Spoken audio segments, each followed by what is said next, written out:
Did you know? Lighthouse devices can be made compatible with practically any VR headset.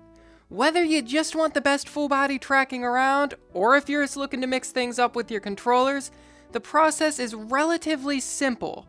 So if you've ever wondered how people get all this working, or why some people even strap a tracker to their headset, then you're in the right place. This entire setup relies on a single program called Space Calibrator, which you can now download right on Steam.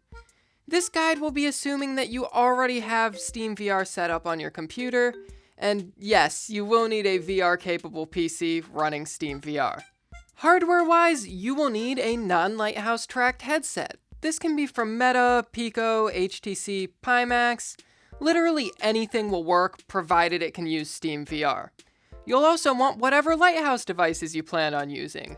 Controllers, trackers, that's about it, actually.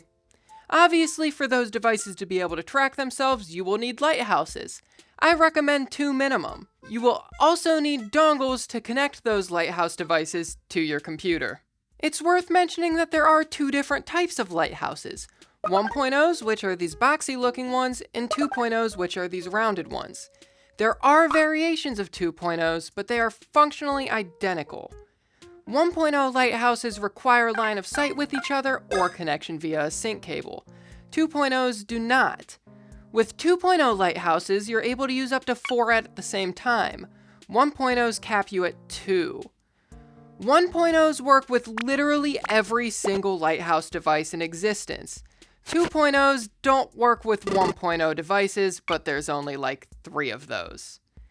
1.0s and 2.0s don't really have that big of a difference tracking quality wise, so if you're on a budget, it's fine to pick up some 1.0s, but if you think you're gonna want more than 2 lighthouses eventually, you're gonna have to go with the 2s. Dongle wise, pretty much any tracker you buy will come with them. Controllers, however, typically don't. You can buy dongles from EOS, Tundra Labs, ET, or other places. I recommend avoiding plugging dongles directly into USB 3.0 ports, since those can cause interference. Vive trackers come with cradles so that you can spread them out. Tundra trackers do not. Thankfully, any USB extender will work just as well. You can also use an older lighthouse headset as dongles for your controllers if you have one lying around. Additionally, you may want to consider picking up an extra tracker for something called Continuous Calibration. I'll be going over both standard and continuous calibration, but I highly recommend continuous if you can afford it. It practically eliminates any and all drift.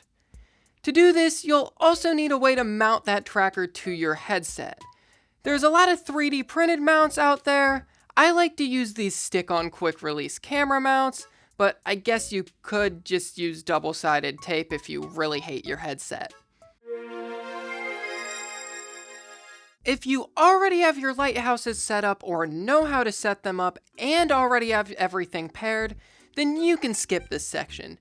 This is how you set up lighthouses. For 2 base stations, you basically just want to have them in opposite corners of your play space, facing towards the center of it and angled slightly down. If you can't have them above head height like recommended, that's perfectly fine. Mine aren't, and they work perfectly fine. If you ever want to add a 3rd or even 4th lighthouse, you can just put them in an unoccupied corner, facing the center of your play space, angled slightly down. 2 base stations is enough for most situations though. It's what I use and I barely ever have any problems. To mount them, you can do whatever you want as long as they stay stable.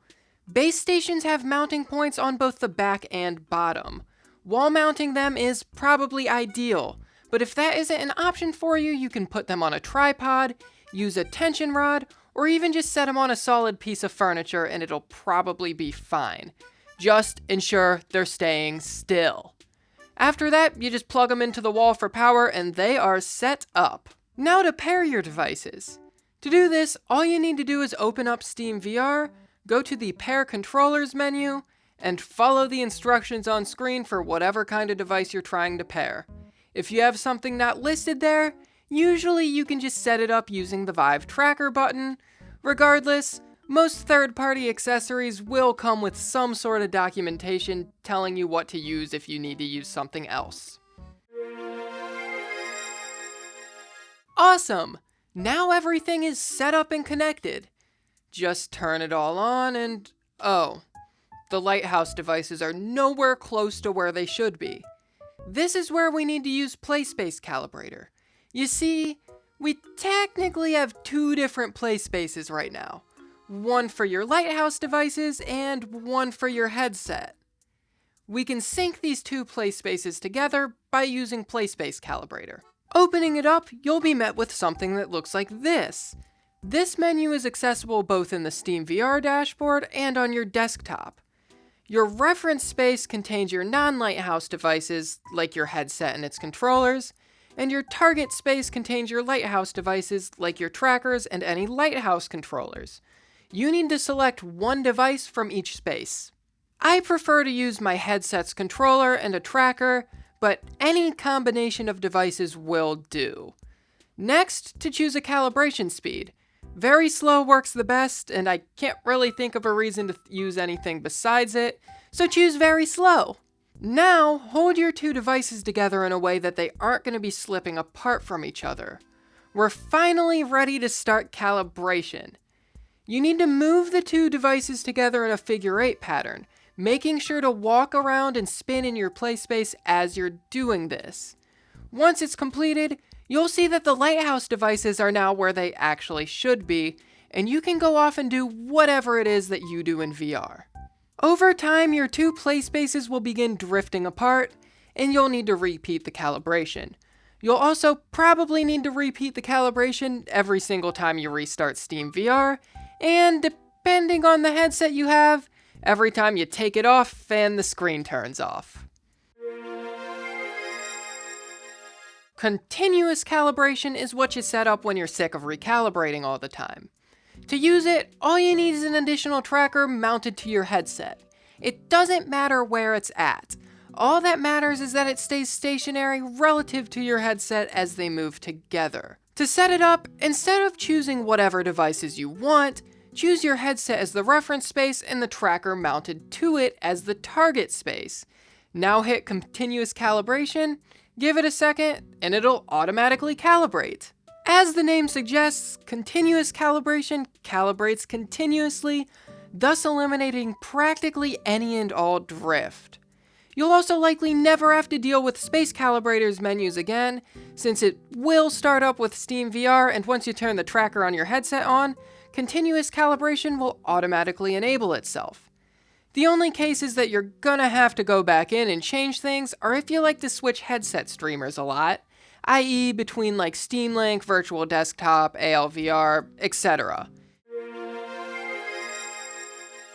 And that is just about everything you need to know to set up lighthouse tracking with non-lighthouse headsets. It really isn't that difficult, especially now that you don't need to deal with digging for the correct GitHub repository, since Space Calibrator is right on Steam. If you can afford it, I highly recommend continuous calibration, but if not, standard will work just fine as long as you're willing to put up with having to recalibrate all the time.